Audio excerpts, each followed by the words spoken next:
அவங்க இருந்திருந்தா ஒரு ஆக்ஷன் பண்ணணும்னு எனக்கு தோணுச்சு. எல்லாரும் போயிட்டாங்க.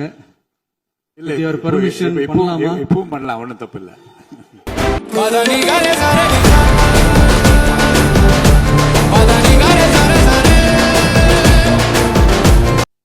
அடுத்து இங்க சபையில இல்லாதவங்களை பத்தி பேச வேண்டாம்னு நினைக்கிறேன். இங்க நம்மளை பத்தி அவதூறு பரப்புறதோட மட்டும் இல்லாம இப்ப நம்ம மக்கள் மேலேயும் அவதூறு பரப்ப ஆரம்பிச்சிட்டாங்க. மக்கள் நமக்கு ஓட்டு போட்டது தப்பான், குடும்பம் குடும்பமா நமக்கு ஆதரிச்சது தப்பான். இது இப்ப இல்ல, நான் சொல்றது எம்ஜிஆர் அவர்கள் காலத்திலிருந்தே. அப்பவே அவர் ஜெயிச்சப்போ அதே மக்களை தப்பு தப்பா பேசுறது. மக்கள் என்ன பண்ணிட்டாங்க, எம்ஜிஆர் என்ன பண்ணிட்டாரு, எம்ஜிஆர் என்ன இது பண்ணிட்டாரு. 50 வருஷமா ஒரே டெக்னிக்கா, டெக்னாலஜி எல்லாம் மாறி வேற எங்கேயோ போயிட்டு இருக்கு. இதுல கொஞ்சம் டெக்னிக்காச்சும் கொஞ்சம் மாத்தினா கொஞ்சம் நல்லா இருக்கும். அதனால மக்களுக்கு யூஸ்ஃபுல்லா இருக்கிற மாதிரி இந்த ஆக்கப்பூர்வமான கருத்துக்களோ ஆக்கப்பூர்வமான யோசனைகளோ இருந்தா சொல்லுங்க. அதை நாங்க டெஃபரெண்டா எடுத்துக்கிறோம். ஆனா அதை விட்டுட்டு இந்த நக்கலு நையாண்டி சம்பந்தம் இல்லாத பேச்சு இதெல்லாம் பேசிட்டு அப்புறம் முதல்வர் பதில் சொல்லல, முதல்வருக்கு பதில் சொல்ல தெரியல அப்படின்னா அப்புறம் என்ன சோஃபா மாடல் ஆட்சியா? அது என்னன்னு புரியறதுக்கு எனக்கு ரொம்ப நாள் ஆச்சு. இந்த சோஃபா செட்டு, டேபிள் சேரு, டீபாய், பர்னிச்சர் பிசினஸ் எல்லாம் வேற எங்க வெளியில போய் பண்ண சொல்லுங்க. அப்படி அந்த பிசினஸ் தான் பண்ணணும்னா நிறைய பிசினஸ் பண்ற மாதிரி வெளியில போய் பண்ண சொல்லுங்க, இங்க சட்டசபைக்குள்ள வேணாம். அதனால ஆக்கப்பூர்வமான கருத்துக்கள் இருந்தா சொல்லுங்க. டெஃபினட்டா அது சரியா இருந்தா நாங்க ஏத்துக்கிறோம். எனக்கு ஒரு குட்டி கதை ஒண்ணு ஞாபகம் வருது, சொல்லாமா? ஒரு ஊர்ல ஒரு பெரியவர் வெயில் ரொம்ப ஜாஸ்தியா இருக்குன்னு சொல்லிட்டு கண்ணுக்கு மேல கை வச்சுக்கிட்டு இப்படி சுத்தி முத்தி தேடிக்கிட்டு இருந்தான். அப்ப கூட இருந்த ஒரு சின்ன பையன், என்ன தேடுறீங்க அப்படின்னு கேட்டானா. அதுக்கு அந்த பெரியவர் சொன்னாரா, அது ஒண்ணு இல்ல தம்பி, உங்க அப்பா இங்கதான் இருப்பாருன்னு சொன்னாங்க, அதான் தேடிக்கிட்டு இருக்கேன். எங்க உங்க அப்பாவையா காணோம்? இல்லங்க, எங்களுக்கும் நக்கலா நையாண்டியா சம்பந்தம் இல்லாத குட்டி கதை இதெல்லாம் எங்களுக்கும் பேச தெரியும். அந்த கதையில பெரியவர் அப்படி சொன்னாராம், தப்பா எடுத்துக்காதீங்க. அந்த கதையில பெரியவர் அப்படி கேட்டாராம். 5 நிமிஷம் பேசுனதுக்கே கொலத்தூரி இந்த ஆட்டம் அடிச்சு பேசுனா அப்புறம் என்ன பண்றது? கடைசியா நான் இந்த உரையை முடிக்கிறதுக்கு முன்னாடி ஒரு முக்கியமான ஒரு விஷயம் பத்தி சொல்லணும். ஆளுநர் உரை அன்னைக்கு தமிழ் தாய் வாழ்த்துக்கு அப்புறம் தேசிய கீதம் பாடினது தப்பு, தேசிய கீதம் 2 முறை பாடினது தப்பு. அப்படி ஒரு நிகழ்வு இதுக்கு முன்னாடி இந்த சட்டசபையில நடந்ததே கிடையாது. அந்த மரபையே மாத்திட்டீங்க. இப்படி ஒரு பெரிய ஒரு போர் மாதிரி எதிர்கட்சியை சார்ந்தவங்க எல்லாம் சொன்னாங்க இல்லையா? அந்த மாநில உரிமை போராளிகளை, அந்த மரபு காக்கிற உரிமை போராளிகளை ஒரே ஒரு கேள்விதான் கேட்கணும். 2021 August 2 centenary celebration of Tamil Nadu legislature, அந்த ஃபங்க்ஷன்ல நம்ம முன்னாள் முதலமைச்சர் கருணாநிதி அவர்களோட புகைப்படத்தை மாண்புமிகு குடியரசுத் தலைவர் திறந்து வைக்கிற ஒரு ஃபங்க்ஷன்.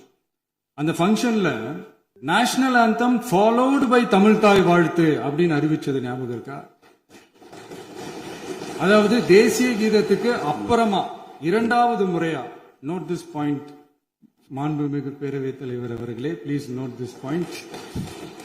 தேசிய கீதத்துக்கு அப்புறம் 2வது முறையாக தமிழ் தாய் வாழ்த்து பாடப்படும் அப்படின்னு சொன்னது ஞாபகம் இருக்கா?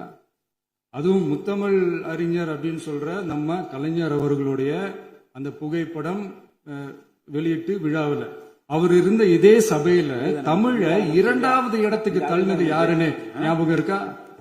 அது மட்டும் இல்ல, அந்த தேசிய கீதத்தை நாட்டுப்பண் நேஷனல் ஆந்தம்னு சொல்லி அதே ஃபங்க்ஷன்ல கடைசியா ஃபங்க்ஷன் முடியும் போது செகண்ட் டைம் தேசிய கீதம் பாடினதும் ஞாபகம் இருக்கா? இதே அவையில் தான், அது அவை குறிப்பிலும் இருக்கிறது, இதே அவையில் தான் நடைபெற்றது. இந்த நேரத்தில் இந்த ஆதாரங்களை அளித்த மாண்பு முதல் அவர்களுக்கு நன்றியை தெரிவித்துக் கொள்கிறேன். டவுட் இருந்தா இந்த புக்கை பார்த்து தெரிஞ்சுக்கலாம்.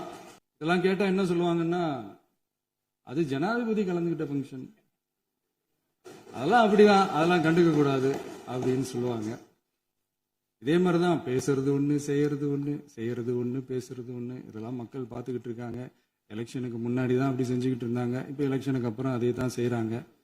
இந்த விஜயையும் சாமானியர்களின் உண்மையான சமூக நீதி அரசையும் அவமானப்படுத்துறதுக்கு தான் அவங்களோட அந்த பொலிட்டிக்கல் சீனியாரிட்டி அது பயன்படுத்துது போல. சரி, செய்யட்டும், நல்லா செய்யட்டும்.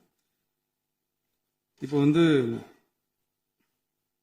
ஆனாலும் நம்மளுடைய மாநில உரிமை, மொழி உரிமை, உத்தம உத்தரர் போல வேஷம் போடுற எதிர்க்கட்சிக்கு ஒன்றை மட்டும் ஆணித்தரமாக சொல்றோம். உங்களை மாதிரி தமிழ்னு சொல்லிக்கிட்டு, மொழி, பண்பாடு, கலாச்சாரம்னு சொல்லிக்கிட்டு ரெட்டை வேஷம் போடுறவங்க நாங்க கிடையாது. உலகெங்கும் வாழும் என் தமிழ் சொந்தங்களுக்கு நம்முடைய உத்தரவாதம் தமிழ் தான் எங்க உயிர் நாடி அப்படின்றத மறக்க மாட்டோம். இப்பவும் சொல்றோம், மாநில உரிமையில எப்பவும் உறுதியா இருப்போம். அதே சமயத்துல அரசியல் வேற, ஒன்றிய மாநில அரசுகளுக்கு இடையே இருக்கிற நிர்வாக அணுகுமுறை வேற. இதுல நாங்க ரொம்ப தெளிவா இருக்கிறோம். அதனால எங்களுக்கு பாடம் எடுக்கிறதா நினைச்சுக்கிட்டு உங்க வேஷத்தை நீங்களே கொஞ்சம் கொஞ்சமா கலைச்சுக்கிட்டே வர்றீங்க, மறந்துடாதீங்க. அப்புறம் நேத்து எதிர்கட்சி தலைவர், மாண்புமிகு எதிர்கட்சி தலைவர் பேசும்போது நிறைய பேசினாங்க. அதுல ஒண்ணு மட்டும் அரசு சொல்றதா நினைச்சுக்கிட்டு நம்மளை இன்டைரக்டா ஈவில் அப்படின்ற அந்த வார்த்தையை யூஸ் பண்ணாங்க. எனக்கு ஒன்னே ஒண்ணுதான் சொல்லணும்னு தோணுது, ஈவில்ஸ்னு டெவில்ஸ் பேசக்கூடாது. இந்த மாதிரி ஷார்ட்ஸ் பார்க்கலாம், மறக்காம சப்ஸ்கிரைப் பண்ணுங்க.